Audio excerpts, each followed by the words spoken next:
सावन मास कृष्ण पक्ष की कामिका एकादशी का महात्म्य। युधिष्ठिर ने पूछा, गोविंद वासुदेव, आपको नमस्कार है।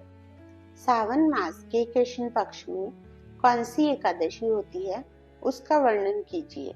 भगवान श्री कृष्ण बोले, राजन सुनो, मैं तुम्हें एक पापनाशक उपाख्यान सुनाता हूँ, जिसे पूर्व काल में ब्रह्मा जी ने नारद जी के पूछने पर कहा था।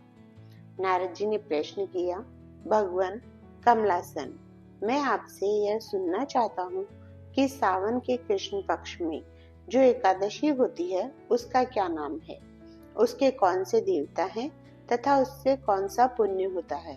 प्रभु, यह सब बताइए। ब्रह्मा जी ने कहा, नारद सुनो, मैं संपूर्ण लोगों के हित की इच्छा से तुम्हारे प्रश्न का उत्तर दे रहा हूँ। सावन मास में जो कृष्ण पक्ष की एकादशी होती है उसका नाम कामिका है।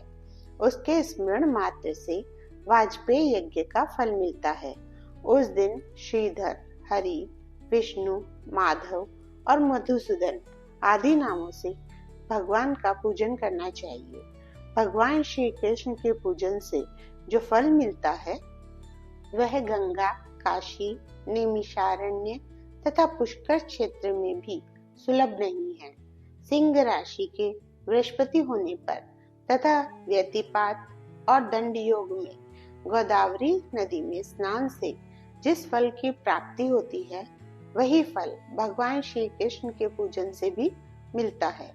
जो समुद्र और वन सहित समुचित पृथ्वी का दान करता है तथा जो कामिका एकादशी का व्रत करता है, वे दोनों समान फल के भागी माने गए हैं।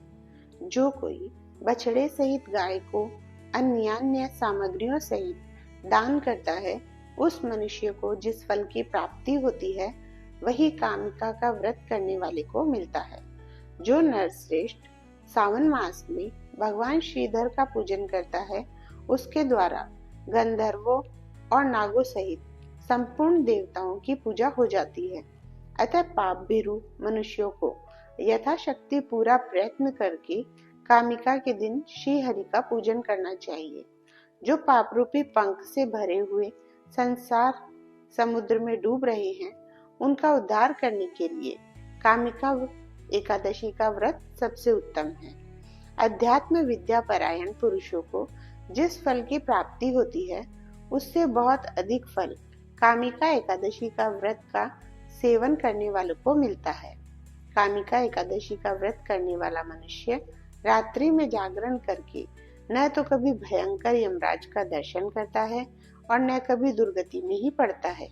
लाल मणि, मोती, वैदूर्य और मूंगे आदि से पूजित होकर भी भगवान विष्णु वैसे संतुष्ट नहीं होते जैसे तुलसी दल से पूजित होने पर होते हैं।